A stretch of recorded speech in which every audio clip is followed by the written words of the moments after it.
सर्वप्रथम मी आपल्या सर्वांचं या ठिकाणी स्वागत करतोय आणि खगोल मंडळाचे उपाध्यक्ष ॲडव्होकेट मिलिंद बाबर यांना मी एक सुरुवातीला विनंती करतो की त्यांनी खगोल मंडळाची थोडक्यात ओळख आपल्या सर्वांना करून द्यावी.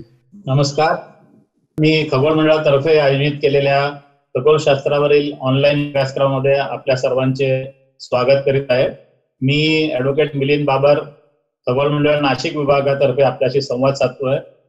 खगोलशास्त्र हे विज्ञानाची जननी म्हणून ओळखले जाते. आधुनिक विज्ञानामध्ये सर्वाधिक संशोधन या शाखेमध्ये होत असतात. त्यामुळे या शास्त्राविषयी लोकांमध्ये प्रचंड उत्सुकता व जिज्ञासा असते. याकरिता 1985 साली हॅले धूमकेतू भेटीच्या निमित्ताने खगोल मंडळ ही स्वयंसेवी संस्था मुंबई येथे स्थापन झाली. तसेच 1992 पासून खगोल मंडळाची एक शाखा नाशिक येथे कार्यरत आहे. खगोल मंडळ मुंबई व नाशिक अभ्यासकांकरिता व जिज्ञासू लोकांकरिता अनेक उपक्रम करते. विविध वयातील आणि विविध गटातील लोकांसाठी ही संस्था खगोलशास्त्राचा ज्ञान प्रसार करते. संस्थेने मुंबई येथे खगोल भवनाचा भावी प्रकल्प हाती घेतलेला आहे व सध्या तो कार्यरत सुद्धा आहे. नाशिक विभागातर्फे अनेक कार्यक्रम घेतले जातात, जसे रात्रभराचे आकाशदर्शनाचे कार्यक्रम, प्रगत अभ्यास वर्ग, मूलभूत अभ्यास वर्ग. नाशिक येथे रविवारी व बुधवारी मुंबई येथे साप्ताहिक सत्रांचा कार्यक्रम होतो. सूर्यमालेतील सृष्टी चमत्कार, ग्रहणे, आपले विश्व, धूमकेतू, लोणार सरोवर, विश्वाची उत्पत्ती, ताऱ्याचा जीवनक्रम अशा अनेक विषयांवरती स्लाइड शो व व्याख्याने होतात. शाळा, कॉलेजेस आणि संघटित गटांसाठी मागणीप्रमाणे स्लाइड शोज व आकाशदर्शनाचे कार्यक्रम घेतले जातात. खगोल तज्ञांची व्याख्याने, आंतरशालेय प्रश्नमंजुषा, खगोल विश्व ऑनलाईन डिजिटल अनियतकालिक, अभ्यास सहली, विशेष खगोलीय घटनांच्या वेळी विशेष खुले अभ्यास कार्यक्रम जसे बुधाचे अधिक्रमण, धूमकेतू भेटी, उल्कावर्षाव, ग्रहणे, पिधान युती इत्यादी.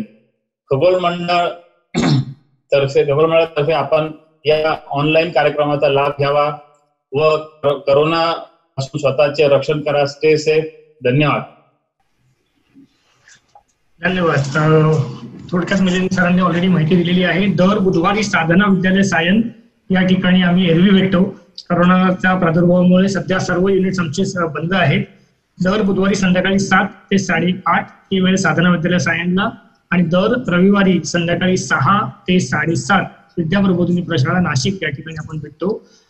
खगोल मंडळाची अनेक प्रकाशने देखील सध्या उपलब्ध आहेत. तारांगण हे इंग्रजी पुस्तक प्रदीप नायक हे लेखक व्याख्यान आपल्यासाठी आहे. ते पुस्तक सध्या ऑनलाईन अवेलेबल आहे. तारांगण मराठीचे पुढे शेवटचे काही पुस्तक आपल्याकडे शिल्लक आहेत. लॅमिनेटेड मॅप जे आता मी दाखवतो इथे हे पण आपल्याला उपलब्ध आहेत. आणि आपलं नियतकालिक त्रैमासिक आता आपण सुरू केलेलं आहे ई नियतकालिक खगोल विश्व हे दर 3 महिन्यांना तुम्हाला सर्वांना मिळू शकतं. त्यासाठी तुम्हाला ईमेल करावा लागणार आहे. ईमेल करण्यासाठी माझा ईमेल आहे abhay@खगोलमंडळ.com. या ईमेलवरती तुम्ही मेल केला तर तुम्हाला हा मेल सहजपणे तुम्ही मला मिळू शकेल आणि तुम्हाला हे मासिक देखील चटकन मिळू शकेल. कार्यक्रमादरम्यान आपल्याला अनेक प्रश्न पडू शकतील. त्या प्रश्नांसाठी तुम्ही चॅट मोडमध्ये टाकायचं आहे. झूम वापरून आपण सुरू करणार आहोत. एक माझं बोलणं झाल्यानंतर मिलिंद काळे सर त्यांचं जे व्याख्यान ते घेतील. त्यांच्या व्याख्यानादरम्यान कोणतीही शंका असेल तर तुम्ही चॅट मोडमध्ये टाकायचे. त्याचं संकलन करून मी आणि आमचे सहकारी लेक्चर संपत असताना प्रश्न उत्तरांना सुरुवात करू शकू आणि वक्ते जे आहेत मिलिंद काळे सर हे त्याला उत्तर घेतील.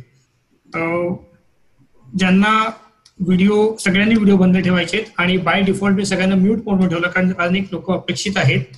त्यामुळे सगळ्यांना मी म्यूट मोडमध्ये ठेवलेलं आहे. काही प्रश्नांची उत्तर जर तुम्हाला असं वाटलं की आता तुम्हाला सुचलेले नाहीत, प्रश्न नंतर सुचत आहेत, तर तुम्ही ईमेलवरनं मला संपर्क साधून त्या प्रश्नांची उत्तर मागू शकता. मिलिंद काळे सर त्या प्रश्नांची उत्तरं हे त्यावेळेला आपल्याला नक्की देतील. हा पहिलाच प्रयोग आहे आमच्यासाठी देखील एवढ्या मोठ्या प्रमाणात लोकांना एकत्र घेऊन अशा प्रकारे व्याख्यान देण्याचा. मला खात्री वाटते की या प्रयोगामध्ये आपण आम्ही यशस्वी होऊ. तुमच्या सर्वांचं सहकार्य मिळालेलं आहेच आहे. आणि ऑलरेडी प्रश्न यायला सुरुवात झालेली आहे. त्याच्यामुळे मला असं वाटतं मी जास्त वेळ न घेता पुढील कारवाईसाठी इन्व्हिटेशन देतो. मिलिंद काळे हे खगोल मंडळाचे सध्याचे मानद कोषाध्यक्ष आहेत. मिलिंद काळेंनी 1987 पासून खगोल मंडळाचं काम सुरू केलेलं आहे. गेले 33 वर्ष ते महाराष्ट्रात भारतात सगळीकडे आकाश दर्शनाचे आमचे कार्यक्रम जे असतात त्याचं लिडरशिप मिलिंद काळेंकडे आहे. मुंबईपासून सर्वत्र कुठेही कार्यक्रम आला तर मिलिंद काळे आणि त्यांचे सर्व सहकारी आम्ही कार्यकर्ते ते चटकन दुर्बिणी घेऊन कुठेही जाऊन कार्यक्रम करतो. व्यवसायाने ते शिक्षणात ते इंजिनियर आहेत आणि भारतीय रेल्वेमध्ये काम करतात. रेल्वे याविषयी देखील ते अतिशय सुंदर व्याख्यान देतात. रेल्वेची यातायात कशी आहे हा त्यांचा एक अतिशय हातखंडा विषय आहे. अर्थात दैनंदिन मुंबईकरांना रेल्वेची यातायात ही चांगली माहिती आहे, त्याच्यामुळे मला असं वाटतं की त्या विषयावरती वेगळं व्याख्यान देखील आपण कधीतरी नक्की ऐकलं पाहिजे. मी मिलिंद काळे सरांना आता विनंती करणार आहे. सर्व लोकांनी एक करायचंय की आपल्या व्हिडिओ विंडोमध्ये 3 डॉट दिसतील. त्या 3 डॉट मिलिंद काळेंच्या इथे डॉट वरती राईट क्लिक करून 3 व्हिडिओ करणार आहे मी, जेणेकरून वक्त्याचा व्हिडिओ हा सेंटरला येणार आहे आणि त्या प्रकारे तुम्ही फक्त वक्त्याला आणि त्याच्या प्रेझेंटेशनला सहज प्रकारे बघू शकाल. माझे इतर सहकारी इथे आहेत.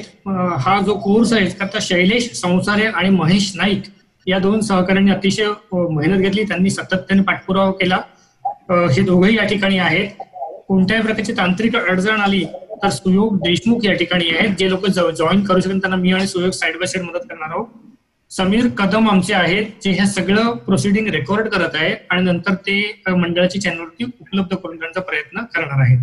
शेअरिंगचं काम समीर कदम करणार आहे. मी समीर कदम यांना विनंती करतो की त्यांनी शेअरिंग करावं आणि मिलिंद काळे सरांना विनंती करतो की त्यांनी आपल्या व्याख्यानाला सुरुवात करावी. धन्यवाद. धन्यवाद डॉक्टर अभय. आपला खगोल मंडळाचा हा ऑनलाईन अभ्यास वर्ग आज पहिल्या व्याख्यानाने सुरू होतोय. पहिल्या व्याख्यानाचा विषय आहे खगोल शास्त्राचा इतिहास. आता या ठिकाणी सर्वप्रथम आपण भारतीय जो इतिहास आहे त्यामध्ये खगोलशास्त्राचा अभ्यास कसा कसा केला गेला त्याचा एक आढावा घेऊया. वैदिक काळामध्ये म्हणजे साधारण इसवी सन पूर्व 1500 पूर्वी चंद्राचं भ्रमण, ऋतू, अयन म्हणजे उत्तरायण आणि दक्षिणायन सूर्याचं जे आहे ते, नक्षत्रे, चांद्रमास, सौरवर्ष याच्याबद्दल आपल्या भारतीयांना माहिती होती असं वेदांमधल्या ऋचांमधून आपल्याला समजतं.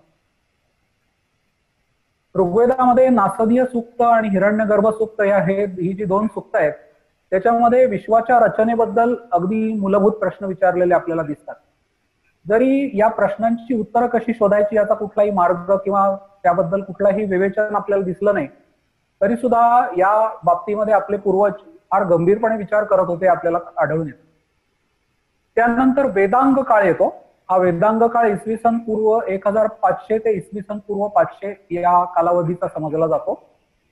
यामध्ये वेदांग ज्योतिष हे लगध मुनी द्वारा निर्मित ग्रंथ आहे आणि या ग्रंथामध्ये चांद्रमास, सौरवर्ष यांच्यामध्ये अधिक मासासारख्या सुधारणा आणल्या गेल्या आणि कोनात्मक आणि कालात्मक परिमाण विकसित करण्यात आली. म्हणजे कोनात्मक अंतर कशी मोजायची किंवा कालाच्या वेगवेगळी जी परिमाणं आहेत घटिका फळांपासून ही सगळी त्या काळामध्ये विकसित झालेली दिसतात आपल्याला. त्यानंतर प्राचीन भारतामध्ये खगोलशास्त्राचा उल्लेख आहे त्याबद्दल आपल्याला लक्षात ठेवायला हवं. बऱ्याचशा प्राचीन ग्रंथांमध्ये खगोलशास्त्राचा उल्लेख ज्योतिषशास्त्र असा केला जातो, पण त्याचा अर्थ असा आहे की आकाशामधल्या ज्योतींचे शास्त्र. आणि अर्थातच खगोलशास्त्राचा मुख्य उद्देश जो आहे तो कालगणनेसाठी केला जातो आणि नंतरच्या काळामध्ये फलादेश जो आहे तो पण उद्देश आपल्याला आढळतो. नेक्स्ट, भारतीय खगोल अभ्यासक काही प्रमुख जे आहेत ते आणि त्यांचं इतिहासामधलं योगदान जे आहे ते आपण आता पाहूया. पहिल्यांदा आपण बघितलं लगध मुनींनी वेदांग ज्योतिष या ग्रंथाद्वारे कालगणनेमध्ये अचूकता आणली. त्यानंतर आर्यभट हे आपले अतिशय प्रसिद्ध गणितज्ञ आणि खगोल अभ्यासक येतात. इसवी सन 476 आणि 550 हा यांचा कालावधी आहे आणि आर्यभटीय हा त्यांनी ग्रंथ लिहिला. त्यामधनं पृथ्वी गोल आहे आणि ती स्वतःभोवती फिरते हे दोन्ही गोष्टी आर्यभटांनी मांडल्या. त्याबद्दल आर्यभट असा पण उल्लेख करतात की ज्याप्रमाणे होडीमध्ये बसलेला जो प्रवासी आहे त्याला किनाऱ्यावरची जी झाडं आहेत ती मागे मागे जाताना दिसतात, त्याचप्रमाणे पृथ्वीवरती आपण जे आहोत ते पृथ्वीच्या परिवलनामुळे आपल्याला आकाशातली नक्षत्र एका विशिष्ट दिशेने मागे जाताना दिसतात. इतका स्पष्टपणे त्यांनी पृथ्वीच्या परिवलनाबद्दल आपला विचार व्यक्त केलेला आहे. इकडे आपल्याला उजवीकडे आयुकाच्या परिसरामध्ये असलेली आर्यभट्टांची जी प्रतिमा आहे ती दिसते. नेक्स्ट. त्यानंतर आर्यभट्टांचा जो समकालीन वराहमिहिर नावाचा शास्त्रज्ञ होता, गणितज्ञ आणि खगोलशास्त्रज्ञ होता, त्याची एक फार मोठी कामगिरी आपल्याला त्याने केलेली आढळून येते. त्याच्यामध्ये पंचसिद्धांतिका आणि बृहत्त संहिता हे 2 ग्रंथ वराहमिहिराने लिहिले. संपात बिंदूंचं चलन याचा अर्थ असा की आपल्या पृथ्वीचा सूर्याभोवती फिरण्याची जी कक्षा आहे ती आणि चंद्राची पृथ्वीभोवती फिरण्याची जी कक्षा आहे ही 2 वर्तुळ आहेत मोठी, आणि ही 2 स्वतंत्र बिंदूंमध्ये छेदतात. पृथ्वीच्या विशिष्ट परांचन गतीमुळे हे संपात बिंदू जे आहेत ते फिरत राहतात, आणि हे फिरण्याच्यामुळे आपल्याला अनेक गोष्टी बघायला मिळतात आकाशामध्ये सुद्धा, आणि आणखी सुद्धा त्याचे परिणाम आहेत हे त्यावेळेला वराहमिहिरांनी मांडलं. त्याचबरोबर ग्रहगणित आणि धूमकेतूंची वर्णन याच्याबद्दल सुद्धा वराहमिहिरांनी लिहिलेलं आहे. पृथ्वीचा व्यास आणि चंद्रपृथ्वी अंतराचं पण भाकीत वराहमिहिरांनी केलं होतं, आणि या पंचसिद्धांतिका ग्रंथाची अनेक भाषांतर अरेबिक आणि लॅटिन भाषेमध्ये पुढे झालेली आपल्याला दिसतात. नेक्स्ट. त्यानंतर ब्रह्मगुप्त हा आपला भारतीय खगोल वैज्ञानिक येतो, ज्याने ग्रहताऱ्यांच्या निरीक्षणासाठी विशिष्ट अशी यंत्र बनवली, आणि ब्राह्मस्फुट सिद्धांत हा त्याचा ग्रंथ आहे. याच्यामध्ये त्यांनी त्या यंत्रांच्या बद्दल माहिती दिल्याचं आपल्याला आढळून येतं. त्यानंतर 12व्या शतकातले अतिशय सुप्रसिद्ध असे गणितज्ञ आणि खगोल शास्त्रज्ञ भास्कराचार्य, त्यांचा सिद्धांत शिरोमणी हा ग्रंथ आहे, ज्याचे एकूण 4 भाग आहेत: गणिताध्याय, गोलाध्याय, लीलावती आणि बीजगणित. तर ह्या सिद्धांत शिरोमणी ग्रंथामध्ये राहू आणि केतू हे चंद्र पृथ्वी कक्षेमधले काल्पनिक छेदबिंदू आहेत हे त्यांनी स्पष्ट केलं. त्याचबरोबर चंद्रग्रहण जे आहे ते पृथ्वीची सावली चंद्रावर पडल्यामुळे होतं हे पण त्यांनी त्यामध्ये सांगितलं. पृथ्वीमध्ये एक अशी शक्ती आहे ज्याच्यामुळे सर्व पदार्थ जे आहेत ते ती आकर्षित करते, ही संकल्पना पण एक अतिशय महत्वाची भास्कराचार्यांनी मांडली 12व्या शतकामध्ये. अर्थात त्यांनी याच्याबद्दल कुठलंही गणिती सूत्र किंवा या शक्तीला कुठलं विशिष्ट नाव दिलेलं नव्हतं.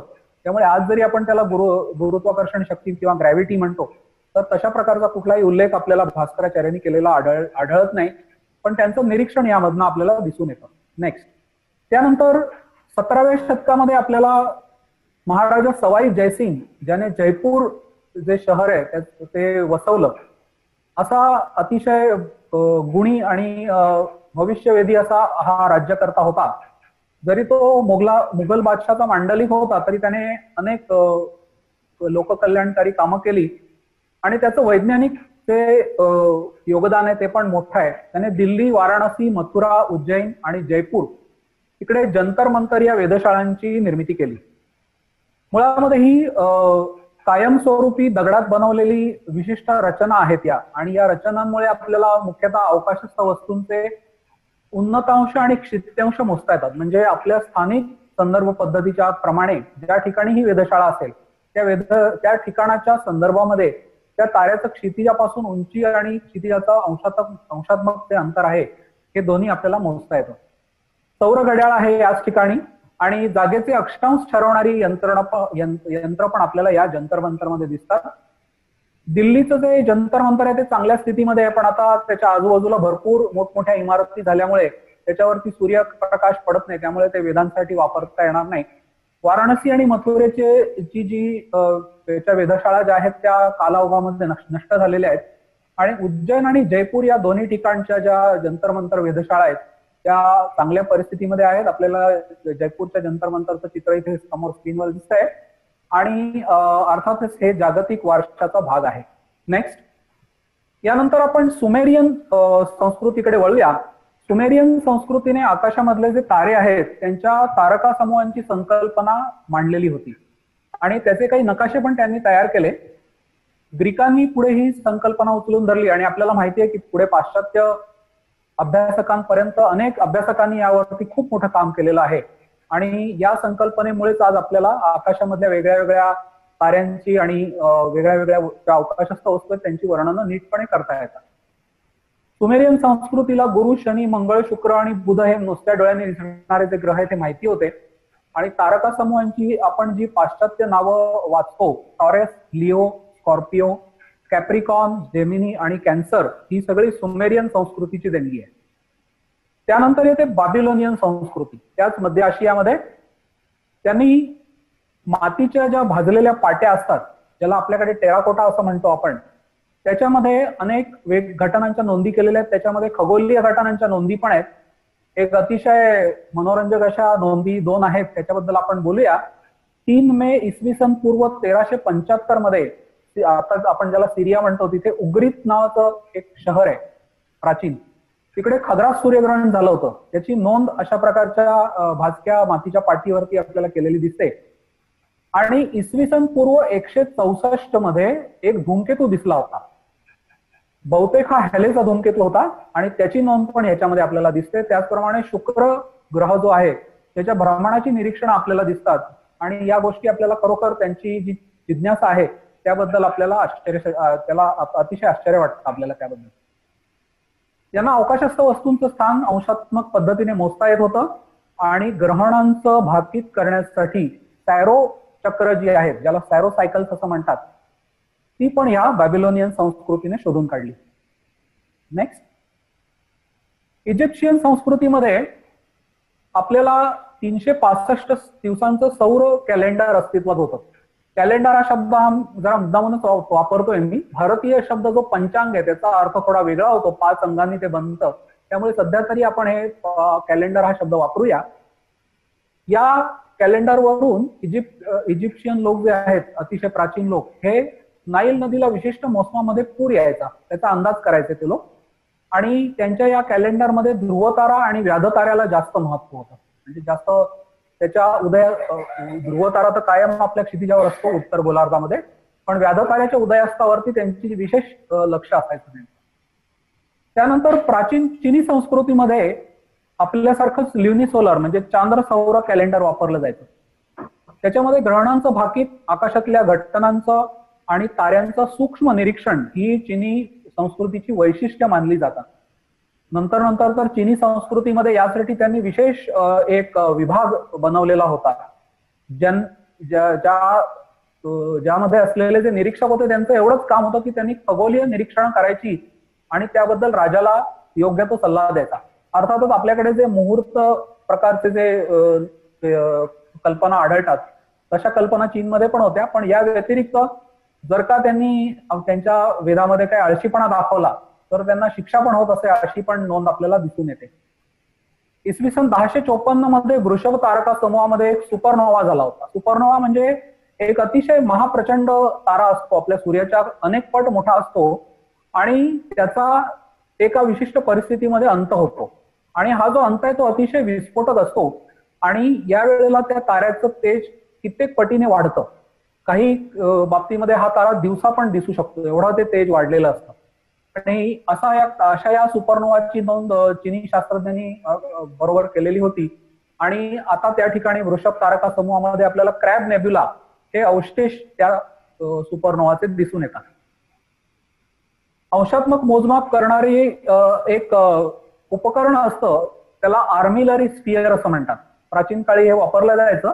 आणि हे आर्मिलरी स्फिअर जे आहे ते चिनी आणि ग्रीकांनी स्वतंत्रपणे शोधून काढलं.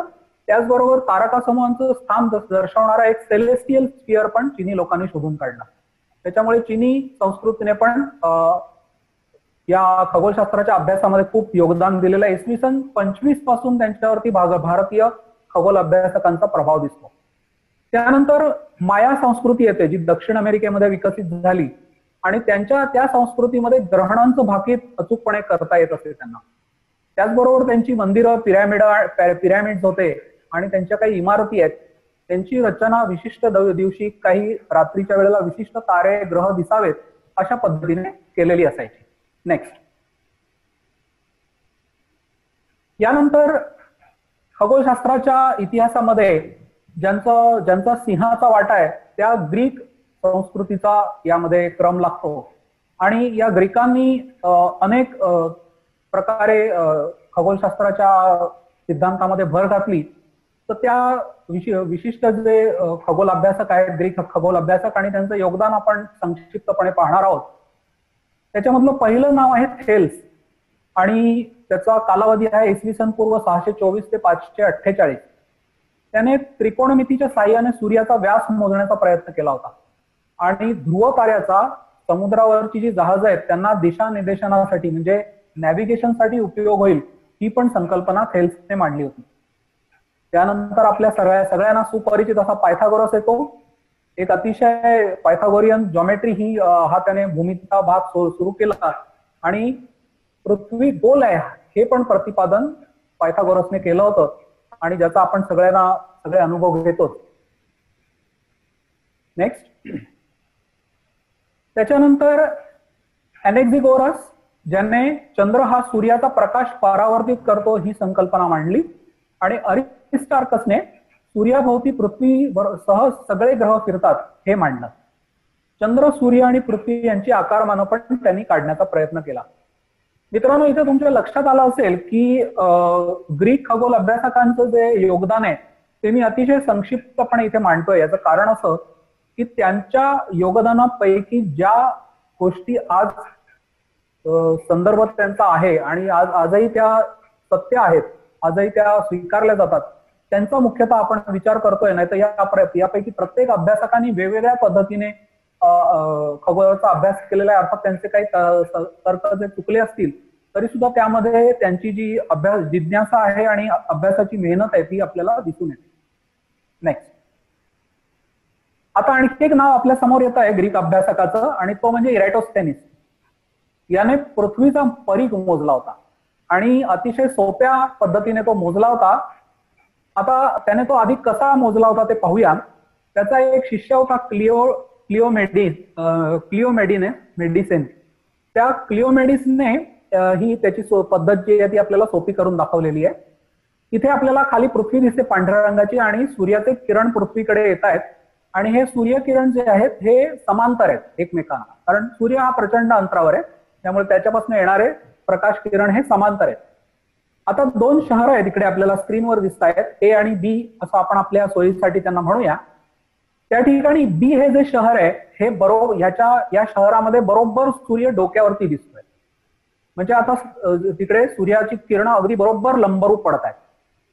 पण ए हे जे शहर आहे हे थोडंसं लांब आहे आणि तिकडे एक खांब रोवलेला आहे आणि या खांबाची एक सावली पडलेली आहे.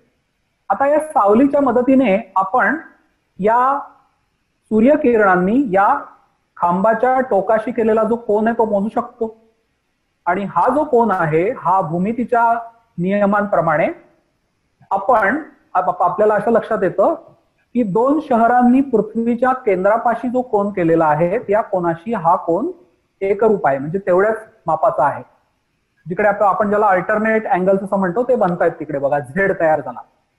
तर अशा प्रकारे हे जे दोन समान कोन आहेत याचा अर्थ असा की जर या छोट्याशा कोनासाठी या ए आणि बी दोन शहरांमधलं अंतर असेल तर त्रैराशिकाप्रमाणे 360 अंश कोनासाठी किती, याप्रमाणे आपण सहज पृथ्वीचा परीघ मोजू शकतो. अर्थात त्यावेळेला इरॅटोस्थेनिसला माहिती नव्हतं की पृथ्वी हा अगदी बरोबर असा गोल नाही आहे, तो ध्रुव प्रदेशावरती ती थोडी चपटी आहे. त्याच्यामुळे त्याने जो परीघ मोजलेला होता तो आधुनिक परीघापेक्षा जवळजवळ 457 किलोमीटरने कमी आहे, पण त्याने काही बिघडत नाही, अतिशय अचूक हे मोजमाप आहे. त्याचबरोबर पृथ्वीच्या ते ऋतू जे आहेत ज्यामुळे होतात ते कारण सुद्धा इरॅटोस्थेनिसला माहिती होतं. पृथ्वीचा अक्ष 23.5 अंशांनी कललेला आहे हे सुद्धा त्याने दाखवून दिलं. तर इथे आपल्याला इरॅटोस्थेनिसचं अतिशय महत्वाचं योगदान दिसतं. अजून इसवी सन पूर्व 2रा आणि 3रं शतक चालू आहे मित्रांनो. नेक्स्ट, आता पुढचा जो अभ्यासक आहे तो म्हणजे हिप्पार्कस. अजूनही इसवी सन पूर्व 2ऱ्या शतकामध्ये आपण आहोत आणि त्यामध्ये पृथ्वीच्या परांचन गतीबद्दल हिप्पार्कसने त्याला माहिती होतं आणि त्याच्याबद्दल त्याने सांगितलं होतं. त्याबरोबर संपात बिंदूचं चलन मगाशी आपण त्याचा उल्लेख केला होता ते पण हिप्पार्कसने दाखवून दिलं. 1084 ताऱ्यांचे तेजस्वितेप्रमाणे वर्गीकरण हिप्पार्कसने केलं. आणि ही अतिशय महत्वाची गोष्ट आहे. आकाश निरीक्षणाशी संबंधित आपलं व्याख्यान असेल त्यावेळेला तेजस्वितेचं जे महत्व आहे ते आपल्या लक्षात येईल. तेजस्वितेने कसं आपण ताऱ्यांना लक्षात ठेवतो हे हिप्पार्कसने सुरू केलं सर्वात प्रथम. त्यानंतर अतिशय ऐतिहासिक असा ग्रीक खगोलशास्त्रज्ञ आहे तो, ज्याचा प्रभाव जो आहे तो पुढे अनेक शतकं अरबी आणि युरोपीय लोकांवरती पडलेला होता आणि त्याचं नाव होतं टॉलेमी. हा जो टॉलेमी होता हा इसवी सन 100 ते 170 या कालावधीत होऊन गेला आणि त्याने अल्माजेस नावाचा ग्रंथ लिहिला. या अल्माजेस ग्रंथाची अनेक भाषांतरं झाली. त्यातलं अल्माजेसचं संस्कृत भाषांतर जे आहे ते सवाई जयसिंगने आपल्या भारतामध्ये करून घेतलं आणि अल्माजेसचं पुढे अरेबिक आणि लॅटिन मध्ये भाषांतर झालं. हा जो ग्रंथ आहे हा खगोलशास्त्रावरती आज उपलब्ध असलेला असा सर्वात प्राचीन ग्रंथ आहे. आकाशाची 48 तारका समूहांमध्ये विभागणी केलेली होती. अर्थातच टॉलेमीने दक्षिण गोलार्धामधलं आकाश पाहिल्याचं काही यामध्ये कुठे उल्लेख आढळत नाही. कदाचित त्याला ते शक्य झालं नसावं. पण याची जी विश्वाची संकल्पना होती ती पृथ्वी केंद्रित विश्वाची संकल्पना होती. मित्रांनो, मी मगाशी तुम्हाला सांगितलं की या टॉलेमीच्या संकल्पनांचा पुढे अनेक शतकं पाश्चात्य जगावरही प्रभाव राहिला आणि त्यामध्ये सगळ्यात जास्त जर का नुकसान कुठल्या संकल्पनेने केलं असेल तर या पृथ्वी केंद्रित विश्वाच्या संकल्पनेने केलं. आणि ते कसं केलं आपण पुढच्या काही स्लाइडमध्ये पाहणार आहोत. ग्रीकांच्या खगोल अभ्यासावरती बाबिलोनियन आणि सुमेरियन या दोन्ही संस्कृतींचा प्रभाव होता आणि नंतर त्यांनी भारतीय, इस्लामी आणि पाश्चात्य अभ्यासावरती आपला प्रभाव टाकला. इस्लामच्या आधीच्या काळामध्ये अरेबियामध्ये ताऱ्यांच्या उदयास्ताचं निरीक्षण केलं जायचं, कारण शेवटी ते प्रवासी लोक होते आणि त्या ताऱ्यांच्या मदतीने ते वाळवंटामध्ये आणि समुद्रामध्ये प्रवास करत असत. अनेक ताऱ्यांना पारंपरिक अरबी नावं होती आणि या ताऱ्यांच्या अभ्यासाला त्यांच्याकडे अन्वा असं म्हटलं जायचं. इस्लामच्या उदयानंतर मोहम्मद अल फजरी याने वराह मीराच्या सूर्य सिद्धांताचं भाषांतर केलं अरेबिक मध्ये आणि त्याला नाव दिलं जिज अल सिंध हिंद. त्याच्यानंतर इसवी सन 850 मध्ये अल फरगानी याने टॉलेमीच्या संकल्पनांवरती हा ग्रंथ लिहिला आणि त्याच्यामध्ये काही सुधारणा सुचवल्या. 11व्या शतकापर्यंत अगदी टॉलेमीच्या संकल्पनांवरती इस्लामी खगोल अभ्यासक जे आहेत त्यांचं विचार मंथन सुरू होतं. त्यानंतर गझनीच्या मोहम्मदाबरोबर भारतामध्ये अल्बेरुनी नावाचा एक विद्वान आला होता. त्याने तेहरिके हिंद नावाचं एक त्या सगळ्या त्याच्या प्रवासाचं जे आहे ते वर्णन दिलेलं आहे. त्याच्यामध्ये आर्यभट्टाच्या त्यांनी काही संकल्पना स्वीकारलेल्या आहेत. पण पृथ्वीच्या परिवलनाबाबत मात्र इस्लामी विद्वान तुमच्या अल्बेरुनीसह आणखी पण इस्लामी विद्वान होते ते साशंक होते, कारण त्यांच्या धार्मिक कल्पनांमध्ये ते बसत नव्हतं आणि विश्वाची त्यांची जी कल्पना होती ती पृथ्वी केंद्रित होती. टॉलेमीचा जो अल्माजेस हा जो ग्रंथ आहे त्याचे मगाशी मी तुम्हाला सांगितलं त्याप्रमाणे अनेक भाषांतर झाली आणि त्यामधूनच ताऱ्यांची जी अरबी नावं आहेत ती जगभर प्रचलित झाली. आजही आपण आकाश दर्शन करताना जी अनेक ताऱ्यांची नावं वेगवेगळ्या तारका समूहांच्या चार्ट्स मधून पाहतो त्यातली असंख्य नावं अरबी आहेत. नेक्स्ट, आता पाश्चात्य जगामध्ये खगोल अभ्यासाची सुरुवात झाली ती निकोलस कोपर्निकस या अभ्यासकाच्या सूर्यकेंद्रित विश्वाच्या कल्पनेने. त्यावेळेला रेनेसाला नुकतीच सुरुवात झाली असावी, पण पृथ्वी केंद्रित विश्वाची कल्पना जी आहे ती अतिशय दृढ होती समाजामध्ये आणि त्यामुळे सूर्यकेंद्रित विश्वाची कल्पना मांडल्यामुळे कोपर्निकस जो आहे त्याचा जो अभ्यास आहे किंवा त्याला एकंदरच फारच कमी लेखलं जायचं सुरुवातीला आणि त्या कालावधीपासून पुढे खगोलशास्त्राची किती झपाट्याने आपल्याला प्रगती झालेली दिसते पाश्चात्य विश्वामध्ये ती आता आपण बघणार आहोत. सगळ्यात पहिल्यांदा टायको ब्राहे. हा जो टायको ब्राहे खगोल अभ्यासक होता याला सूर्यकेंद्रित विश्वाची कल्पना मान्य नव्हती, पण याचं कारण पारंपरिक ज्ञान किंवा पारंपरिक समजूत हे नव्हतं, तर त्याने पृथ्वीचं जे परिभ्रमण असतं सूर्याभोवती त्याचा अभ्यास केला आणि पृथ्वीचा 6 महिन्याचा जर का कालावधी घेतला तर त्या कालावधीमध्ये एकूण पृथ्वीचा सूर्यापासून जे अंतर आहे त्याच्या दुप्पट अंतराचा एक व्यास तयार होतो आपल्या कक्षेमध्ये. तिकडून ते एखाद्या दूरच्या ताऱ्याचा जो पराशय तुम्हाला म्हणजे पॅरेलॅक्स मोजायचा प्रयत्न केला तर तो मोजता येत नव्हता त्यावेळच्या साधनांनी. त्यामुळे टायको ब्राहेला सूर्यकेंद्रित विश्वाची कल्पना मान्य नव्हती. म्हणजे सूर्य आपल्या कमीत कमी ग्रहमालेच्या मध्यभागी ही पण त्याला मान्य नव्हती कल्पना. पण त्याने ग्रहाच्या गतीची अनेक निरीक्षणं आणि गणितं मांडलेली आपल्याला दिसतात. नेक्स्ट. त्यानंतर टायको ब्राहेने जी अतिशय मेहनतीने निरीक्षणं नोंदवलेली होती त्याचा उपयोग जोहान केपलर या खगोल अभ्यासकाला झाला. आणि त्या अभ्यासकाने ग्रहगतीचे 3 सिद्धांत मांडले. हे तुम्हाला इकडे चित्राच्या स्वरूपामध्ये दिसत आहेत. अर्थात यावर आपण अतिशय तपशीलवार पुढे अभ्यास करणार आहोत. मी अगदी धावतो तुम्हाला त्याची ओळख करून देतो. ग्रह जे आहेत ते 3 पद्धतीने भ्रमण करतात सूर्याभोवती. एक तर सर्व ग्रहांच्या ज्या कक्षा आहेत त्या अंडाकृती म्हणजे एलिप्टिकल असतात. नंतर त्यांना ग्रहाला आणि सूर्याला जोडणारी जी काल्पनिक रेषा आहे ती समान वेळेमध्ये समान क्षेत्रफळ व्यापते. याचा अर्थ असा की जेव्हा ग्रह सूर्याजवळ असतो त्यावेळेला त्याची कक्षेमधली गती जास्त असते आणि जेव्हा तो सूर्यापासून लांब असतो तेव्हा त्याची कक्षेमधली गती थोडी कमी असते. आणि शेवटचा तिसरा जो सिद्धांत आहे तो म्हणजे सूर्य आणि ग्रह यांना जोडणारी जी ग्रहाचा सूर्याभोवती फिरण्याचा एकूण जो कालावधी आहे तो आणि त्याची जी कक्षा आहे त्याचा सेमी मेजर ऍक्सिस म्हणजे सगळ्यात जास्त जे अंतर असतं अंडाकृती कक्षेमध्ये त्यातला अर्धा भागाला सेमी मेजर ऍक्सिस म्हणतात. यांचं एक विशिष्ट रिलेशन आहे ज्याला आपण T² is proportional to A³ असं म्हणतो. तर हे जे ही समीकरण आहे ही सर्व ग्रहांच्या बाबतीमध्ये आपल्याला लागू होताना दिसतं. हे 3 ग्रहगतीचे प्रमुख सिद्धांत बघा 16व्या शतकामध्ये मांडले गेले. 16व्या आणि 17व्या शतकामध्ये. नेक्स्ट. आता आपल्या सर्वांना सुपरिचित असा खगोल अभ्यासक गॅलिलिओ गॅलिली हा जो आहे हा सूर्यकेंद्रित विश्वाचा अगदी मोठा पुरस्कर्ता होता. त्याने एक पुस्तक लिहिलं dialogue concerning 2 chief world systems. या त्याच्या ग्रंथामध्ये त्याने टॉलेमी आणि कोपर्निकस याच्या संकल्पनांची तुलना केली आणि सूर्यकेंद्रित विश्वाचा पुरस्कार केला. आणि अर्थातच तुम्हाला माहिती आहे त्याप्रमाणे समाजामध्ये विशेषतः त्यावेळची जी धर्मसत्ता आणि राजसत्ता एकच होती. रोमन इन्क्विजिशन किंवा रोमन चर्च ज्याला म्हणतात त्यांना ही त्याची मतं पाखंडी वाटली आणि त्यांनी गॅलिलिओला त्याला घरी स्थानबद्ध केलं होतं. त्याची शिक्षा दिलेली होती. इकडे आपल्याला गॅलिलिओ जो आहे तो त्याच्या दुर्बिणीतनं ड्यूक ऑफ व्हेनिसला काही काही गोष्टी बघण्याचं एकंदर दुर्बीण आकाश निरीक्षणासाठी कशी वापरायची हे याबद्दल माहिती देताना एक चित्र दिसते आपल्याला जे प्राचीन चित्रकाराने रेखाटलेलं आहे. त्यावेळेला फोटोग्राफीची पद्धत नव्हती आपल्याला सगळ्यांना माहिती आहे. नेक्स्ट. गॅलिलिओचं एक अतिशय महत्वाचं योगदान आहे ते आपण त्याबद्दल बोलून आपण पुढे जाऊया. हॅन्स लिपर्शे नावाचा एक भिंग बनवणारा माणूस होता. तो मुळामध्ये चष्मे बनवायचा आणि त्याने बहिर्वक्र भिंग वापरून रिफ्रॅक्टर टेलिस्कोप ज्याला आपण अपवर्ती प्रकारची दुर्बीण म्हणतो ती बनवली होती.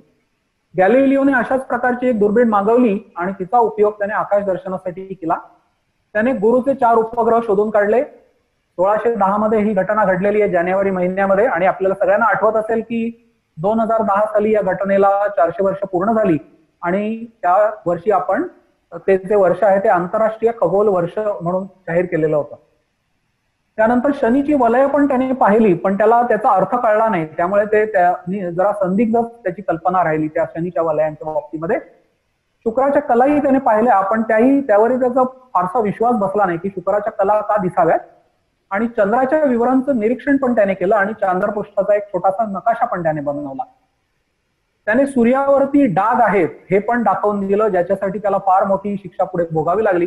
पण आज आपल्याला माहिती आहे की सूर्यावरती अतिशय तीव्र अशी चुंबकीय क्षेत्र असलेले प्रदेश आहेत ते ज्यांचं तापमान कमी असतं म्हणून ते आपल्याला काळे दिसतात. नेक्स्ट. त्यानंतर जोहान बायर हा जो शास्त्रज्ञ आहे त्याने आकाशातले जे तारका समूह आहेत ते निश्चित करण्यामध्ये मोलाची कामगिरी बजावलेली दिसते आपल्याला. आणि युरॅनोमेट्रिया हा जो ग्रंथ आहे त्याच्यामध्ये ताऱ्यांचं नॉमेनक्लेचर याची एक बायर सिस्टीम आपल्याला दिसते. आणि मगाशी आधीच्या स्लाइडमध्ये तुम्हाला दिसलं असेल की युरॅनोमेट्रियामध्ये मृग तारका समूहामधला आपल्याला एक छोटासा नकाशा दिसतोय. आज युरॅनोमेट्रिया अतिशय अचूक पद्धतीने आपल्याला म्हणजे नवीन आवृत्त्या ज्या आहेत त्यामध्ये आपल्याला अतिशय अचूक पद्धतीने ताऱ्यांची स्थानं दाखवतं. आणि तुम्ही म्हणजे ते खरेदी करायला म्हणजे बऱ्यापैकी अतिशय त्यांचा दर्जा चांगला असल्यामुळे ते अतिशय महागही असतात हे नकाशे. नेक्स्ट. त्यानंतर येतो आयझॅक न्यूटन. याचा जन्म गॅलिलिओ ज्या वर्षी मृत्यू पावला 1642 मध्ये, त्याच वर्षी न्यूटन जन्माला आला. त्याने फिलॉसॉफी नॅचरलिस प्रिन्सिपिया मॅथमॅटिका हा ग्रंथ लिहिला. त्याच्यामध्ये 3 महत्वाच्या गोष्टी त्याने मांडल्या. एक तर गतीचे 3 सुप्रसिद्ध नियम जे आपण सगळ्यांनी 10वी मध्ये किंवा शालेय जीवनात पाठ केलेले आहेत. त्यानंतर गुरुत्वाकर्षणाचा नियम त्याने त्यातून मांडला आणि केपलरच्या ग्रहगती नियमांची सिद्धता मांडली. हे अतिशय महत्वाचं काम या न्यूटनच्या या ग्रंथामधनं झालेलं आहे. न्यूटनचा अनेक क्षेत्रामध्ये मोठी कामगिरी आहे आणि त्याच्यामध्ये गणिताच्या मध्ये त्याने कॅल्क्युलस म्हणजे कलनशास्त्र जे आहे ते विकसित केलं आणि त्याच्यामधनंच आज आधुनिक विज्ञान आणि तंत्रज्ञान जे आहे त्याचा पाया घातला गेला. पण त्याबरोबर त्याने ऑप्टिक्स म्हणजे काचेच्या भिंगाचा, आरशाचा, लोलकाचा, प्रकाशाच्या अपवर्तन आणि परावर्तनामध्ये काय भाग असतो किंवा कसं होतं त्यामधनं, याबद्दल त्याने ऑप्टिक्स नावाच्या ग्रंथामध्ये विवरण केलेलं आहे पूर्ण. आणि याचाच उपयोग करून त्याने पहिली अंतर्वक्र आरशाची दुर्बीण बनवली, ज्याला आपण रिफ्लेक्टर टेलिस्कोप म्हणतो. मगाशी आपण हॅन्स लिपर्शने जी दुर्बीण बनवलेली होती ती भिंगाची दुर्बीण होती आणि न्यूटनने अंतर्वक्र आरशाला पुढच्या बाजूला जे कोटिंग म्हणजे फ्रंट सरफेस कोटिंग वापरून अंतर्वक्र आरशाची दुर्बीण त्याने बनवली. सूर्य आणि सगळे ग्रह यांचा जो गुरुत्व मध्य आहे ते विश्वाचं केंद्रस्थान असावं असा न्यूटनला वाटत असे. या खालच्या चित्रामध्ये न्यूटनचे जे योगदान आहे, वैज्ञानिक योगदान आहे ते आपल्याला दिसतंय. त्याच्या हातामध्ये प्रिझम आहे, प्रकाशाचं अपवर्तन त्यातनं होताना दिसतंय. त्याचबरोबर आपल्याला एका बाजूला ग्रहमाला दिसते ज्यामध्ये गुरुत्वाकर्षणाचे नियम आहेत. भरती ओहोटी आणि चंद्र दाखवणारे हे पण गुरुत्वाकर्षण आहे. मागे सफरचंदाची कहाणी आहे, ते सफरचंद पण दिसतंय आणि त्याच्या टेबलवर समोर प्रिन्सिपिया हा ग्रंथ ठेवलेला आहे आणि त्याच्या दुसऱ्या एका बाजूला त्याने बनवलेली जी अंतर्वक्र आरशाची दुर्बीण आहे ती पण ठेवलेली दिसते आपल्याला. तर हे अतिशय प्रसिद्ध चित्र आहे, पण आपल्याला इथे न्यूटनचं जे कर्तृत्व आहे ते आज आपल्याला दिसून येत आहे. नेक्स्ट, न्यूटनचा समकालीन एक खगोल अभ्यासक होता आणि त्याचं नाव होतं एडमंड हॅले. हा जो एडमंड हॅले होता याने पण खगोल अभ्यासामध्ये फार मोठी कामगिरी बजावलेली आहे. त्याने बुधाच्या अधिक्रमणाचं निरीक्षण केलं आणि शुक्र ग्रहाचं पण असंच अधिक्रमण होत असावं हे पण त्याने मांडलं. नंतर गुरुत्वाकर्षणाचे जे नियम न्यूटनने मांडलेले होते त्याला त्याने निरीक्षणात्मक पुरावे दिले आणि त्यातूनच त्याने भाकीत केलं होतं की आधी एक दिसलेला धूमकेतू आहे तो परत 1756 साली दिसेल असं त्याने भाकीत करून ठेवलं. पण 1756 मध्ये स्वतः एडमंड हॅले काही हयात नव्हता, पण तो धूमकेतू बरोबर त्यावेळेला आला आणि हाच तो दर 76 वर्षांनी येणारा हॅलेचा धूमकेतू. नेहमी धूमकेतूला जे आहे त्याच्या पहिल्यांदा जो त्याचं निरीक्षण करतो त्याचं नाव दिलं जातं, पण हॅलेच्या धूमकेतूच्या बाबतीमध्ये त्याच्या कक्षेचं भाकीत करणाऱ्या व्यक्तीचं नाव त्याला दिलं गेलेलं आहे. दक्षिण गोलार्धामधले तारका समूहांचे जे नकाशे आहेत ते बनवण्यामध्ये पण हॅलेचं अतिशय मोठं योगदान आहे. इथे आपल्याला हॅलेच्या धूमकेतूचं चित्र दिसतंय. नेक्स्ट, त्यानंतर एक आणखी लॉरेंट कॅसिग्रेन नावाचा तंत्रज्ञ होता आणि त्याने न्यूटनची जी दुर्बीण होती अंतर्वक्र आरशाची परावर्ती दुर्बीण त्याच्यामध्ये काही बदल सुचवले. आता इथे आपल्याला ते बदल दिसत आहेत. न्यूटनची जी परावर्ती दुर्बीण आहे त्याच्यामध्ये काय होतं तर लांबवरती इकडे आपल्याला निळ्या रंगामध्ये तो अंतर्वक्र आरसा दिसतोय, त्याच्यावरती दूरवरच्या अवकाशस्थ वस्तूंकडनं येणारे प्रकाश किरण आपल्याला पडताना दिसत आहेत आणि हे पडल्यानंतर हे एका सपाट आरशावरती एकत्र येतात. म्हणजे आपण त्या दूरस्थ अवकाशस्थ वस्तूची प्रतिमा त्या सपाट आरशावरती एकत्र करतो आणि ती दुर्बिणीतनं एका 90 अंशाच्या कोनामध्ये वरच्या बाजूला वळवली जाते आणि इकडे नेत्रिका किंवा आयपीस लावून आपण या दुर्बिणीचा या प्रतिमेचा निरीक्षण करतो. आता कॅसिग्रेनचं असं म्हणणं होतं की यामध्ये आपल्याला जर का आपण निरीक्षण करत असू तर आपल्याला ज्या दिशेने आपण दुर्बीण रोखलेली आहे त्याच्या 90 अंशाच्या दिशेने म्हणजे राईट अँगल मध्ये आपल्याला निरीक्षण करावं लागतं. जर का आपल्याला त्याच अक्षामध्ये सेम ऍक्सिस मध्ये निरीक्षण करायचं असेल तर काय करायचं तर सपाट आरशाऐवजी कॅसिग्रेनचा खालची जी आकृती आहे ती आता आपण बघूया. तिकडे आपल्याला छोटा एक निळा बहिर्वक्र आरसा दिसतोय. या आरशावरती ही दूरस्थ वस्तूची जी प्रतिमा आहे ती पडलेली आहे आणि हिने थोडेसे ते प्रकाश किरण आहेत ते एकमेकांपासून दूर नेलेले आहेत. आता हा जो आपला आरसा आहे त्याला आपण मध्यभागी एक छोटंसं छिद्र पाडलेलं आहे आणि त्या छिद्रातनं ही प्रतिमा आपण त्या दुर्बिणीच्या अक्षाच्या दिशेनेच वळवलेली आहे मागच्या बाजूला आणि इथून आपण आयपीस लावून निरीक्षण करतोय. या प्रकारचा बदल कॅसिग्रेनने सुचवला, पण त्यावेळेला ख्रिस्टियन ह्युजेन्स नावाचा एक आणखी तंत्रज्ञ होता, त्याने त्याच्यावर खूप टीका केली. पण पुढे याच रचनेचा वापर करून अतिशय मोठमोठ्या आकाराच्या दुर्बिणी तयार करण्यात आल्या. आज मार्केटमध्ये मिळणाऱ्या अनेक ज्या दुर्बिणी आहेत त्या पण आपल्याला कॅसिग्रेन पद्धतीच्या दिसतात. नेक्स्ट, आता हा जो ख्रिस्टियन ह्युजेन्स होता तो ऑप्टिक्स आणि मेकॅनिक्स मधला तज्ञ होता आणि त्याने सगळ्यात पहिल्यांदा शनीच्या वलयांचा अभ्यास केला आणि शनीचा जो उपग्रह आपल्याला दिसतो हल्ली आपण सहज दुर्बिणीतून पाहू शकतो आकाश दर्शनाच्या वेळेला, टायटन किंवा टिटान नावाचा, हा त्याने शोधून काढला. दुर्बिणीत वापरले जाणारे ह्युजेनियन आयपीस जे आहेत म्हणजे नेत्रिका, मगाशी आपण पाहिलं की जरी प्रतिमा तयार झालेली असली तरी ती प्रतिमेचं वर्धन करण्यासाठी आपल्याला आणखी एक भिंगाचा सेट वापरावा लागतो आणि त्याला आयपीस किंवा नेत्रिका असं म्हणतात. ह्युजेन्सने तयार केलेले जे आयपीस आहेत ते अतिशय प्रसिद्ध आहेत. त्यानंतर जॉन फ्लॅमस्टीड नावाचा एक इंग्लिश खगोल निरीक्षक होता आणि त्याने अतिशय मेहनत करून जवळजवळ 3000 ताऱ्यांचं निरीक्षण केलं आणि त्यांचे नकाशे बनवले. खरं बघायला गेलं तर हे 3000 ताऱ्यांचं निरीक्षण करताना त्याला युरेनस ग्रह पण दिसला होता, पण त्याने चुकीने त्याचा उल्लेख तारा असा केला आणि त्यामुळे त्याला युरेनस ग्रह शोधल्याचं श्रेय काही देता येत नाही. आणि हा रॉयल ग्रीनविच वेधशाळेचा संस्थापक होता. अतिशय महत्वाचं काम जॉन फ्लॅमस्टीडने केलं आणि फ्लॅमस्टीड नंबर्स या पद्धतीने ताऱ्यांना नावं दिली जातात आणि त्याचे कॅटलॉग आपल्याला उपलब्ध आहेत. त्याच्यानंतर येतो निकोलस डी लाकाईल. हा फ्रेंच खगोल अभ्यासक होता. त्याने खास दक्षिणेकडचे किंवा दक्षिण गोलार्धातले जे तारे आहेत त्यांचा अभ्यास करण्यासाठी दक्षिण आफ्रिकेमध्ये Cape of the Good Hope जे शेवटचं जे टोक आहे तिकडे वेधशाळा बांधली आणि जवळजवळ 10,000 ताऱ्यांचं निरीक्षण केलं आणि 14 नवीन तारका समूह सुचवले दक्षिण गोलार्धातले आणि त्यांचे नकाशे पण बनवले. असा अतिशय चिकाटीचा खगोल अभ्यासक होता निकोलस डी लाकाई.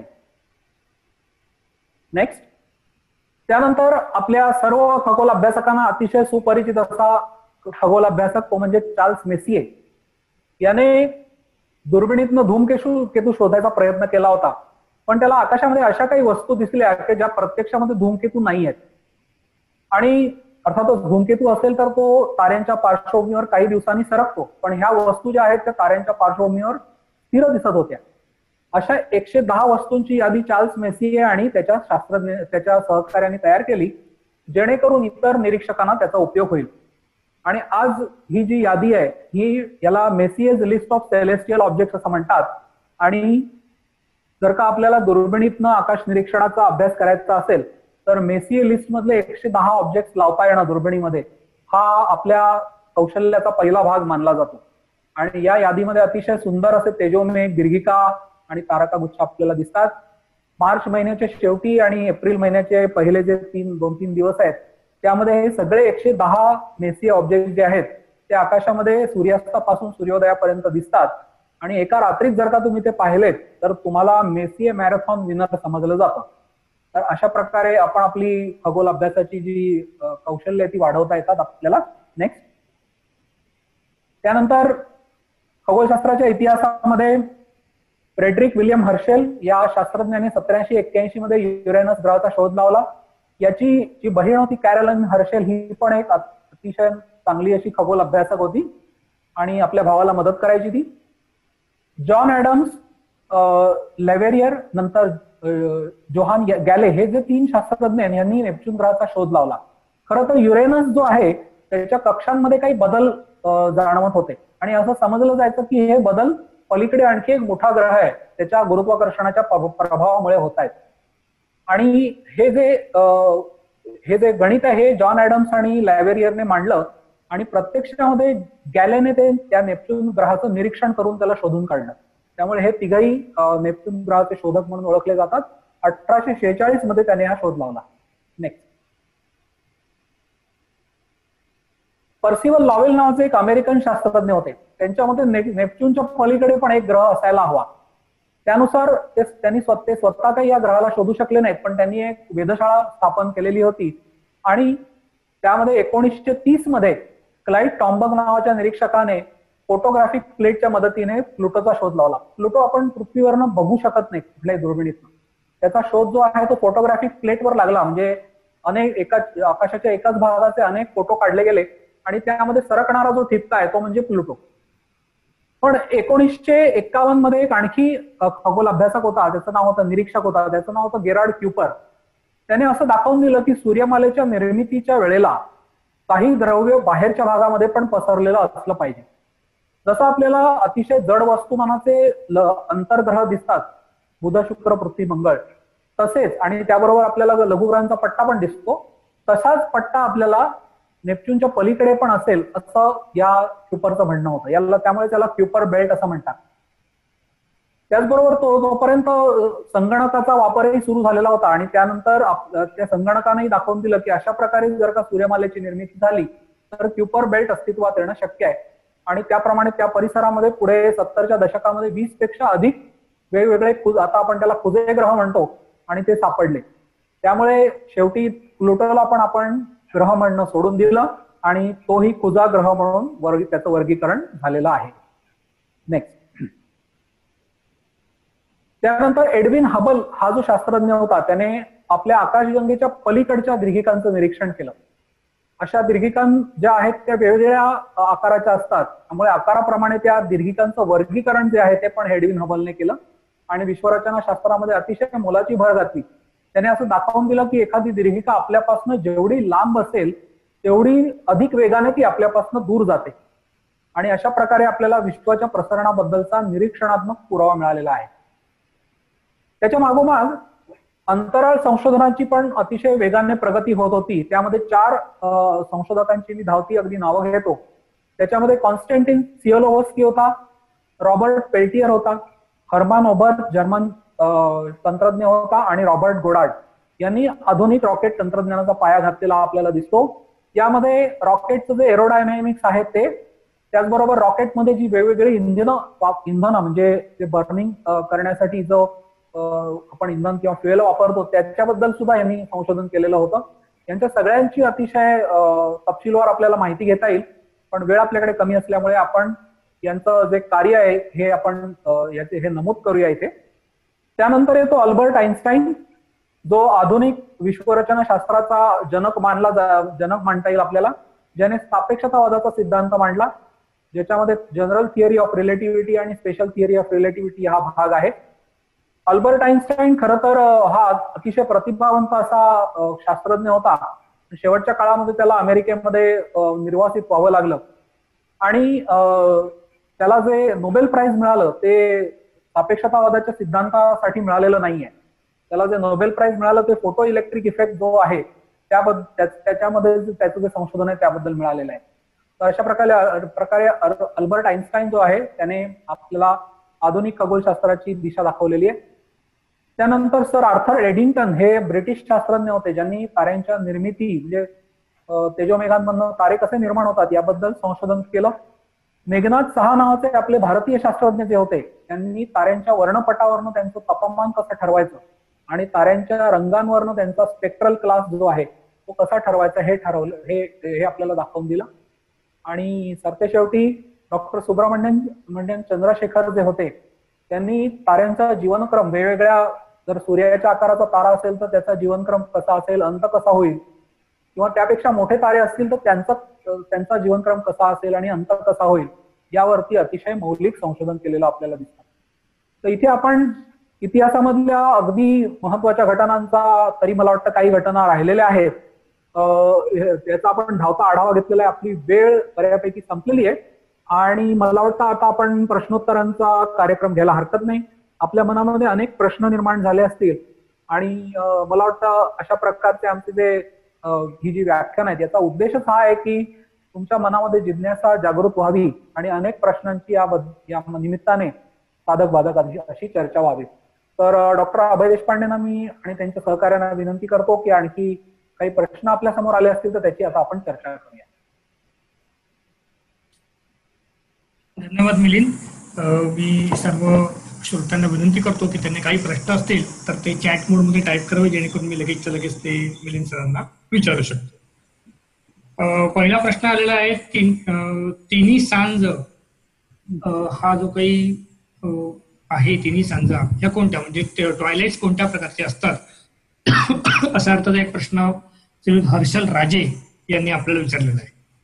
नाही, याबद्दल मला वाचन करावं लागेल. तिन्ही सांज हा जो आहे हा खगोल अभ्यासाशी संबंधित प्रश्न आहे असं मला वाटत नाही. कदाचित तो आपल्या बोलीभाषा किंवा जी आपल्या संस्कृती आहे त्याची संबंधित असावा, पण मी याबद्दल ईमेलद्वारे योग्य ती माहिती मिळवून तुम्हाला उत्तर देऊ शकेन. त्यांचाच जोड प्रश्न असा आहे की कम्पेअर टू वेस्टर्न टॉयलेट, ज्याला आपण टेरेस्ट्रियल, नॉटिकल आणि ॲस्ट्रॉनॉमिकल, ह्याचा तिन्ही सांज याच्याशी आपण काही संयुक्त जोड करू शकतो का, किंवा काही त्याचा काही अर्थार्थी तसा संबंध आहे का, असा प्रश्न पुन्हा जोड प्रश्न त्यांनी विचारलेला आहे. खगोल अभ्यासामध्ये हा शब्द फारसा वापरलेला मी तरी पाहिलेला नाहीये, पण परत एकदा माझं पहिल्यासारखं उत्तर असेल की मी यावरती थोडी माहिती मिळवून मग आपल्याला त्यावरती ईमेलवरती याचं उत्तर देऊ शकतो. दुसरा प्रश्न डॉक्टर प्रकाश यांनी विचारलेला आहे, हॅलेचा धूमकेतू या संदर्भात त्यांना थोडक्यात माहिती हवी आहे. हॅलेचा धूमकेतू जो आहे, या धूमकेतूने आपल्याला हे दाखवून दिलं की धूमकेतू हे वारंवार म्हणजे एका विशिष्ट पद्धतीने परत परत येतात. त्याच्यामध्ये शॉर्ट पिरियड धूमकेतू, अतिशय कमी कालावधीमध्ये येणारे धूमकेतू असतात, मध्यम कालावधीने आपल्यापर्यंत येणारे धूमकेतू असतात, आणि हजारो वर्षांनी परत येतील असे पण धूमकेतू असतात. आणि हे अर्थातच धूमकेतूच्या कक्षेवर ठरतं. ती कक्षा किती, तिची एक्सेंट्रिसिटी म्हणजे किती जास्त ती अंडाकृती आहे. जर का ती वर्तुळाकार असती तर तो धूमकेतू आपल्याला कक्षेमध्ये फिरतानाच दिसला असता, पण तसं आपल्याला घडताना दिसत नाही. काही अतिशय शॉर्ट पिरियड धूमकेतू असतात, जसं एमकेचा धूमकेतू आहे, तो दर 3 वर्षांनी दिसतो. अर्थात तो आता त्याचा एवढा क्षय झालेला आहे की तो आता आपल्याला दिसत नाही. पण अशा अतिशय शॉर्ट पिरियड धूमकेतू पण असतात आणि अतिशय दीर्घ मुदतीचे धूमकेतू पण असतात. हॅलेच्या धूमकेतूच्या बाबतीत असं झालेलं आहे की 86 साली तो दिसला, आणि त्यानंतर त्या हॅलेच्या धूमकेतूमध्ये त्याचा जो गाभा आहे त्याचे तुकडे झालेले आहेत. त्यामुळे आता परत जेव्हा तो आपल्याला दिसेल त्यावेळेला तो एवढा तेजस्वी दिसेल असं आपल्याला म्हणजे अशी शक्यता नाहीये. सगळ्यात जास्त तेजस्वी तो 1910 साली दिसला होता, ज्यावेळेला त्याच्या पिसाऱ्यामधनं आपली पृथ्वी पण गेलेली होती. काही इतर धूमकेतू आहेत. धूमकेतूला अनुषंगाने प्रश्न आहे. आशिष जोग सर यांनी प्रश्न विचारला की सध्या स्वॅन हा धूमकेतू बद्दल सातत्याने माहिती मिळत आहे आपल्याला, तर थोडक्यात काही माहिती आपण देऊ शकाल का? तर स्वान आणि इतर धूमकेतूंबद्दल आपली जी जिज्ञासा आहे ती थोडी राखून ठेवा, कारण आपलं एक विशेष व्याख्यान या धूमकेतूबद्दल होणार आहे. मी आता ती माहिती सगळी फोडली तर त्या व्याख्यानामधला बराचसा भाग जो आहे तो मी इथेच कव्हर केल्यासारखं होतं. त्यामुळे मी ही माहिती थोडीशी दाबून ठेवतो. आपण 2 दिवस कळ काढा. अर्थात मी सांगू इच्छितो की स्वॅन धूमकेतू हा नुसत्या डोळ्याने दिसण्याची खूप जास्त शक्यता आहे, आणि मेच्या अखेरीस तो साधारण नुसत्या डोळ्याने विदाऊट दुर्बीण आपण तो बघू शकू अशी आता तरी आपल्याला आशा वाटते. परवा महेश नाईक यांचे धूमकेतू हे पुस्तक त्यांनी पार करून लिहिलेलं आहे. महेश नाईकांच्या पुस्तकाच्या अनुषंगाने त्यांचं व्याख्यान आहे. त्यावेळेला महेश नाईक स्वॅन आणि जो ॲटलास धूमकेतू आहे याची डिटेल माहिती त्यांच्या व्याख्यानामध्ये घेणार आहे. पुढचा प्रश्न जो आहे तो आहे चंद्रशेखर सर यांचा, ग्रह आणि धूमकेतू यातील फरक काय आहे अशा अर्थाचा त्यांचा प्रश्न आहे. अगदी छानच प्रश्न आहे हा. एकतर ग्रहांच्या बाबतीमध्ये आता आपली जी धारणा आहे ती अतिशय पक्की झालेली आहे. ग्रहांच्या बाबतीमध्ये असं आपण सर्वसाधारणपणे म्हणू शकतो, मी अतिशय संक्षिप्तपणे उत्तर देतोय, की ज्यांचा व्यास साधारण 2500 किलोमीटरच्या पेक्षा सुद्धा जास्त आहे, ज्यांची सूर्याभोवती फिरण्याची जी कक्षा आहे ती निश्चित आहे, आणि ज्यांच्या परिसरामध्ये जवळपास त्यांच्या एवढ्या आकाराचे किंवा त्यांच्यापेक्षा मोठ्या आकाराचे दुसरे ग्रह नाही. आता उदाहरणच द्यायचं झालं तर पृथ्वीची ही सूर्याभोवती फिरण्याची कक्षा निश्चित आहे. तिचा व्यास जवळजवळ 12,000 किलोमीटर पेक्षा पण जास्त आहे, 12,756 किलोमीटर वगैरे, आणि तिच्या जवळ चंद्र आहे, पण चंद्राचा आकार हा पृथ्वीच्या तुलनेमध्ये जवळजवळ नगण्य, 1/3 पण नाहीये. त्यामुळे उपग्रह असलेले जे ग्रह आहेत हे अपवाद आपल्याला म्हणायचे नाही, तर हे आपल्याला ते महाकाय ग्रह जे आहेत हे आता डिफाईन झालेले आहेत. आता हे पालन जे करत नाहीत त्यांना आपण कुजे ग्रह म्हणतो, की ज्यांच्या कक्षा अनियमित आहे, ज्यांचा आकार लहान आहे. उदाहरणार्थ क्युपर बेल्ट मधले सगळे कुजे ग्रह आणि आपला प्लुटो.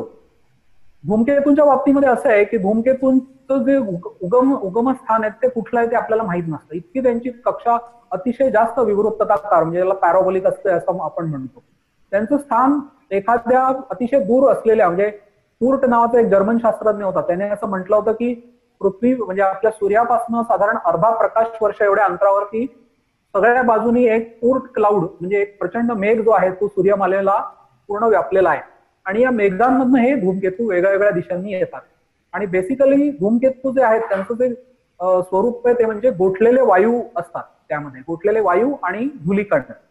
आणि जेव्हा ते सूर्याकडे एक आकर्षिले जातात त्यावेळेला सूर्याच्या ऊर्जेमुळे त्यांच्यामधल्या वायूंची जी आहे ती वाफ होते आणि त्यातले धुलीकण जे आहेत ते मुक्त होतात. त्यामुळे त्याला दोन शेपट्या फुटतात, एक तर आयनीभूत झालेले वायू आणि दुसऱ्या बाजूला धुळीची शेपटी. तर अशा प्रकारे हे जे डर्टी आईस बॉल किंवा गोठलेल्या वायूचे जे गोळे आहेत हे सूर्याजवळ अतिशय मोठ्या विवृत्तताकार किंवा ज्याला आपण पॅराबोलिक कक्षा अशी म्हणतो त्या कक्षेमध्ये येतात आणि सूर्यापासून निघून जातात. आणि ग्रह जे आहेत ते मात्र एलिप्टिकल कक्षेमध्ये सूर्याभोवती फिरत राहतात. पुढचा जो प्रश्न आहे तो अनिकेत दूधबते सरांचा आहे. व्याध ताऱ्याबद्दल थोडक्यात त्यांना माहिती हवी आहे. तो कुठल्या दिशेला असतो असं त्यांनी प्रश्न विचारलेला आपल्याला. रात्रीच्या आकाशातला सर्वात तेजस्वी तारा असं व्याध ताऱ्याचं वर्णन करता येईल. आणि सध्या जर का संध्याकाळच्या आकाशामध्ये एकदा सूर्य मावळला की पश्चिम आकाशाकडे, पश्चिम आणि थोडं डोक्यावरच्या आकाशाकडे तुम्ही बघा, तिकडे तुम्हाला व्याध तारा अतिशय तेजस्वी आहे. एका बाजूला शुक्र ग्रह दिसतोय सध्या आपल्याला, पण बरोबर थोडंसं दक्षिणेकडच्या आकाशामध्ये, दक्षिण पश्चिम आकाशामध्ये तुम्हाला जो सर्वात तेजस्वी तारा दिसेल तो म्हणजे व्याध तारा आहे. आणि त्याबद्दल आपण ताऱ्यांच्या व्याख्यानामध्ये जास्त माहिती घेऊया. तो एक द्वैती प्रकारचा तारा आहे, पांढऱ्या रंगाचा तारा आहे आणि तो अतिशय तेजस्वी तारा आहे. आपल्यापासून जवळजवळ 8.5 प्रकाश वर्ष अंतरावर आहे. म्हणजे आज जर का आपण व्याध तारा पाहिला तर तो आजचा व्याध तारा नाहीये, तो 8.5 वर्षापूर्वीचा आहे.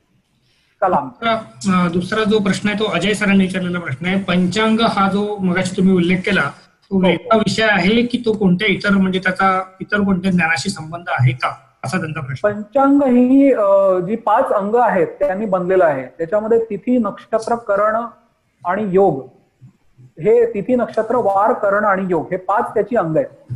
आणि ही सर्व बघायला गेली तर खगोलशास्त्रीय वेगळ्या वेगळी कॅल्क्युलेशन्स आहेत. तिथी नक्षत्र तर आपल्याला माहिती आहे, वार माहिती आहे, करण आणि योग हे विशिष्ट कामासाठी आपण केलेली खगोलीय कॅल्क्युलेशन्स किंवा आपण ते बनवलेले हे आहेत. त्यामुळे बघायला गेलं तर पंचांगाची 5ही अंग ही खगोलशास्त्रीय आहेत. पण त्याच्यापासून जर का आपण फलादेशाकडे जात असतो तर तो वेगळा विषय ज्याला विज्ञानाचा आधार नाही. पुढचा प्रश्न हा सौरभ नकरास यांचा आहे. जसं आपण पृथ्वीच्या गुरुत्वाकर्षणामुळे किंवा गुरुत्वाकर्षणामुळे आपल्याला टाइड्स दिसत आहेत, त्या प्रकारे इतर gravitational effects of other planet on earth, इतर ग्रहांच्या गुरुत्वाकर्षणाचा पृथ्वीवरती काही परिणाम होतो का, असा प्रश्न त्यांनी विचारलेला आहे. हा, अगदी छान प्रश्न आहे हा. याचं कारण असं की बरेच वेळेला असं मानलं जातं की इतर ग्रहांच्या गुरुत्वाकर्षणाचा पृथ्वीवर परिणाम होतो. त्यामुळे जर का हे सगळे ग्रह एकाच तारका समूहामध्ये आले, ज्याला युती असं म्हणतात किंवा अष्टाग्रही म्हणतात, तर आपल्या पृथ्वीवरती काहीतरी मोठे संकट येऊ शकतात. पण असं अजिबात होत नाही. त्याचं कारण असं की गुरुत्वाकर्षणाचं जे बल आहे ते अंतराच्या वर्गाच्या व्यस्त प्रमाणामध्ये आहे. म्हणजे जर का 2 किलोमीटर एखादी गोष्ट लांब आहे तर त्या गुरुत्वाकर्षणाचा प्रभाव 4 पटीने, 2चा जो वर्ग आहे तो 4 पटीने कमी होतो, डिवायडेड बाय 4 होतो. त्यामुळे आपल्याला हे गुरुत्वाकर्षण जे आहे इतर ग्रहांचं ते अतिशय नगण्य असं आहे. अगदी सगळे ग्रह एका रांगेमध्ये जरी त्यांच्या कक्षेमध्ये एका बाजूला आले तरी पृथ्वीवरती त्यांचा होणारा परिणाम हा नगण्य असेल. त्या विरुद्ध चंद्र जो आहे तो पृथ्वी जरी लहान असला तरी पृथ्वीला खूप जवळ आहे. आणि सूर्य अर्थातच आपल्या पूर्ण सूर्यमालेमध्ये सूर्याच्या गुरुत्वाकर्षणाचा प्रभाव आहे. चंद्र आणि सूर्यामुळेच आपल्या पृथ्वीवरती आपल्याला भरती ओहोटीची घटना होताना दिसते. त्याचबरोबर पृथ्वीच्या गुरुत्वाकर्षणामुळे चंद्राचा जो पृष्ठभाग आहे, तिकडे तर समुद्र किंवा कुठली वॉटर बॉडी नाही आहे, त्याच्या पृष्ठभागाला भरती आलेली आपल्याला दिसते. म्हणजे तो उचलला जातो. इतका गुरुत्वाकर्षणाचं बल हे जे आहे ते प्रभावी असू शकतं. पण इतर ग्रहांचा गुरुत्वाकर्षणाचा पृथ्वीवर फारसा परिणाम नाही होत.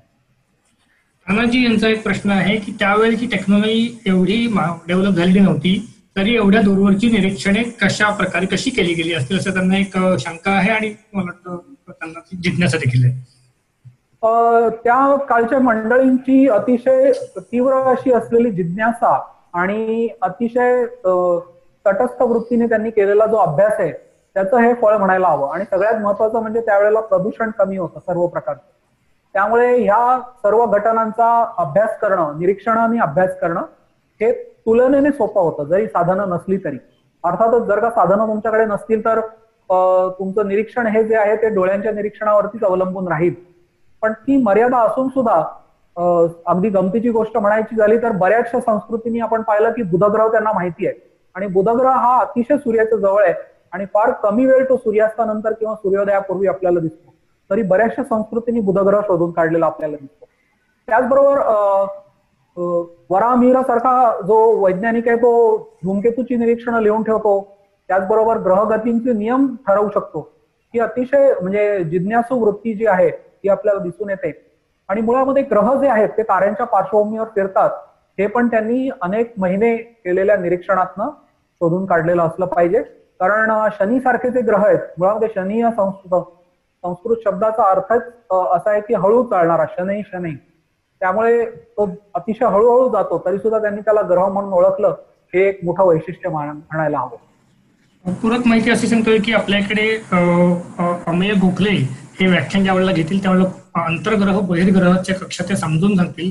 त्यावेळेला दिवस मोजून केवळ दिवसांच्या आधारे आपण अंतर कसे मोजू शकू ही कोपर्निकसची पद्धत जी काळे सरांनी मग अशी दाखवली ती तुम्हाला सहज समजेल अशी मला खात्री वाटते. अनुप महाजन यांचा एक प्रश्न आहे, तो धूमकेतूच्या वेगावर ग्रहांच्या जवळून जाताना त्याच्या गुरुत्वाकर्षणाचा काही परिणाम होतो का असा प्रश्न आहे. मला वाटतं धूमकेतूच्या बद्दल भरपूर जिज्ञासा आहे. 2 दिवस कृपया थांबावे. कारण महेश नाईक यांचं धूमकेतू हे पुस्तक त्यावेळेचं अतिशय पहिलं मराठीतलं पुस्तक अनेक वर्षांतर आलेलं असं मी म्हणेल. अतिशय लवकर हे विकलं गेलं होतं. दुसरा एक प्रश्न आहे की नमेश काटे यांचा प्रश्न आहे, what is spectral classification type of sun असा त्यांनी एक प्रश्न विचारलेला आहे. तर मला हा प्रश्न पण आपण तपशीलवार उत्तरासाठी मला वाटतं व्याख्यानासाठी माझा विषय असणार आहे.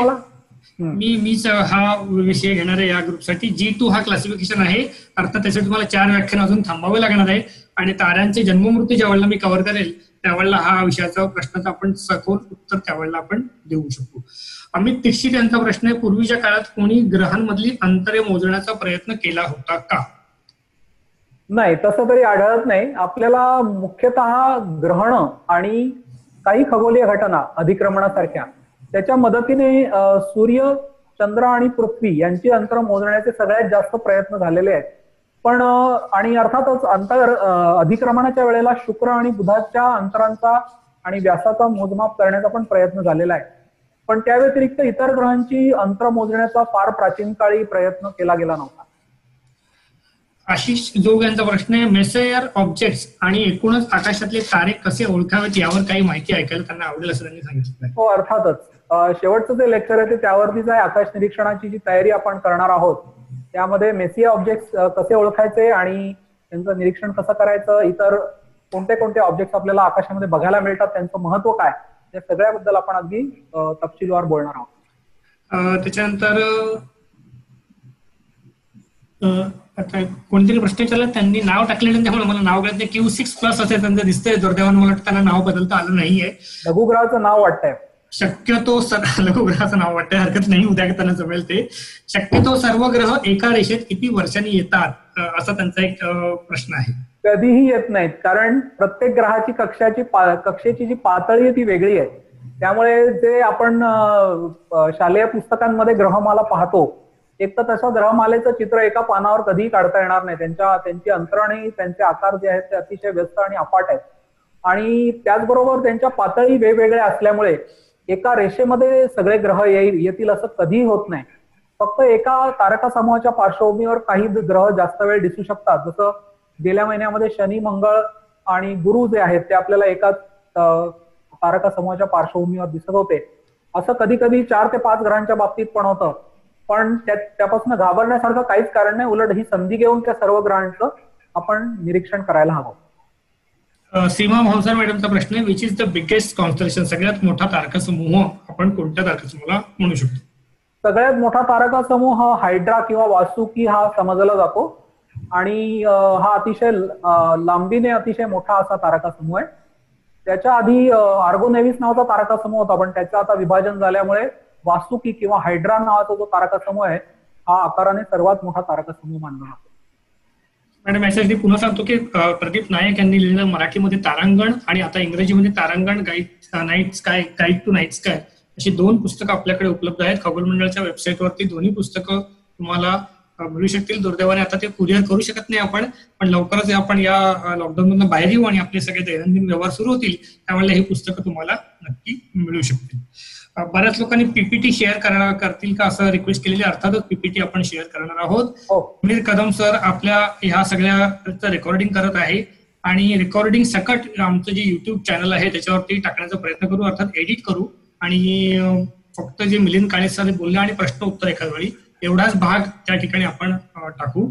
त्याच्या लिंक ज्या आहेत त्या या सगळ्या लोकांना मी लवकरात लवकर जसं तयार होईल तसं शेअर करायला सुरुवात करेल. मला वाटतं अजून कोणतेही नवीन प्रश्न येत नाहीयेत. कोणाचा प्रश्न सुटला असेल त्यांनी कृपा करून पुन्हा एकदा, कारण बरेच एवढे पटापट प्रश्न आले की चॅट मोडमध्ये कोण वरती गेलेलं कोण खाली गेलेलं लक्षात येत नाही. मी पुढे मागे जाऊन बघितलेत, पण कोणता प्रश्न असेल तर तुम्ही कृपया पुन्हा एकदा विचारा. आता सुटला असेल किंवा नंतर तुम्हाला सुचला तरीही हरकत नाहीये, तुम्ही व्हॉट्सअपवरती मेसेज पाठवला तरी त्याला उद्या जो वक्ता असेल तो त्याचं उत्तर नक्की पाठवायचा प्रयत्न आपण करू. बहुतांश सगळ्यांच्या प्रश्न मला असं वाटतं आता संपलेले आहेत. मी आपल्या सर्वांतर्फे आणि खगोल मंडळाच्या वतीने मिलिंद काळे यांनी आहे आमचे ओपनिंग बॅट्समन आहेत आणि ह्यांना आम्ही पुन्हा एकदा मी आभारी प्रदर्शन व्यक्त करू इच्छितो.